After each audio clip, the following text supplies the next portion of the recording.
Night fell softly over Wadi Rum, carrying with it a gentleness Matthew had never known in the world he left behind.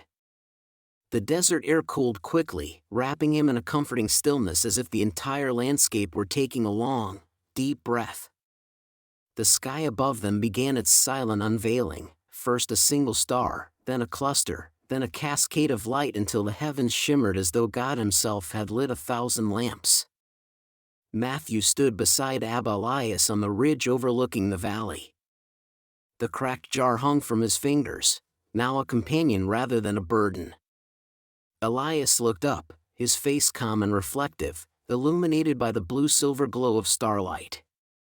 The desert, Elias whispered, tells stories that cannot be heard in the noise of cities. Matthew tilted his head back. I've never seen the sky like this. You have, Elias said gently. You simply weren't looking. They walked a few steps to a flat sandstone ledge and sat. Above them, the Milky Way stretched like a river of white fire, ancient and breathtaking. The silence around them was no longer empty, it was alive. Tell me what you see, Elias said. Matthew thought for a moment. I see thousands of stars. Beautiful. Endless. Elias shook his head. Not enough. Look again. Matthew squinted, searching for meaning. I see vastness. Something bigger than me. Better, Elias murmured. Now look deeper. Matthew stared at the sky, letting his mind settle. Slowly, tears gathered in his eyes, but not from sadness.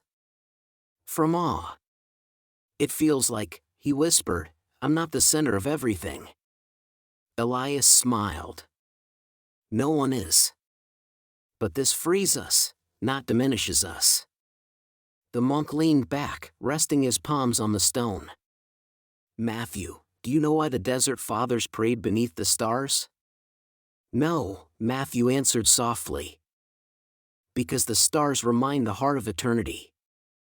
They silence the ego. They calm the anxious. They place every burden in its rightful scale. Matthew inhaled deeply, the cool desert air filling his lungs.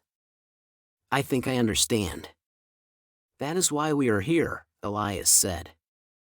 Tonight, we learn the story of the stars. Matthew turned to him. What story? A story older than any written book, Elias said. A story God wrote across the sky so that even the lonely, the broken, the lost, and the weary could never forget who made them.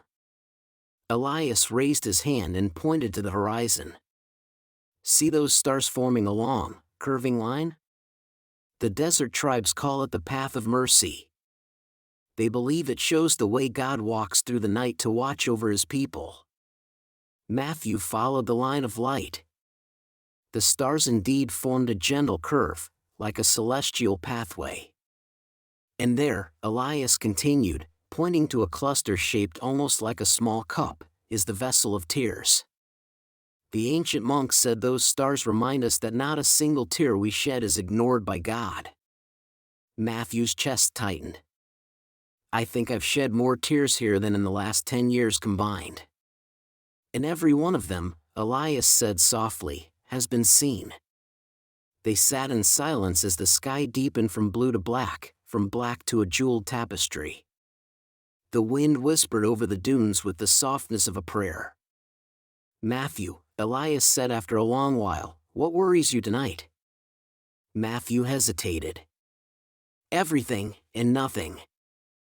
I feel small beneath this sky. And strangely, safe. That is the gift of awe, Elias replied. When a man stands beneath creation, he remembers that he is held by the Creator. Matthew looked again at the heavens. Somewhere deep inside, a knot he didn't know he was carrying began to unravel. Back home, Matthew said quietly, I always felt like the weight of everything depended on me. My job. My family. My decisions. My survival. I felt like I had to control everything. And did you? Elias asked. No, Matthew admitted. I just pretended I did. Elias nodded. Control is the greatest illusion of modern life. But the stars, they teach us trust. Matthew tilted his head. How so? The stars hold their course without your help, Elias said. The earth turns, seasons shift, dawn arrives, with or without your strength. The universe does not rest on your shoulders. It rests on God's. Matthew closed his eyes, letting the words sink in. The same God, Elias added, who carved these mountains, also holds your heart. Matthew swallowed hard. Sometimes I feel like my heart is too fragile for him to hold. Elias smiled. All hearts are fragile. That is why God holds them gently. They watched the sky for several minutes, breathing in the vastness, the beauty, the humility of being so small and yet so loved. Let me tell you something the elders taught me, Elias said softly. When you feel overwhelmed, pray like this, Lord, show me my place beneath your sky. Matthew whispered the words aloud. Show me my place beneath your sky. How does it feel? Elias asked. Matthew looked upward, feeling the weight of his anxieties fall away like dust in the wind. It feels like freedom. Elias nodded. Good. Then listen to this truth. You are a single star in the universe of God's love. You shine because He breathes light into you. You exist because He desires you to exist.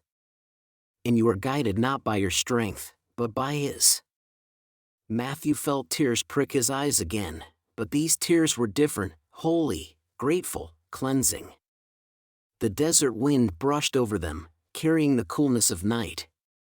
The stars above shimmered with ancient certainty, their light traveling thousands of years to reach this very moment.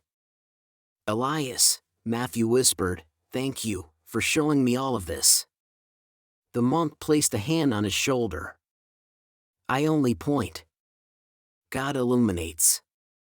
As they rose to return to the cave, Matthew paused one last time, gazing at the sky, the same sky that had watched over kings and shepherds, prophets and wanderers, broken men and healed ones. He whispered a quiet prayer into the night, Lord, let me never forget how small I am. And how great you are. And the stars, like silent companions, shimmered their agreement.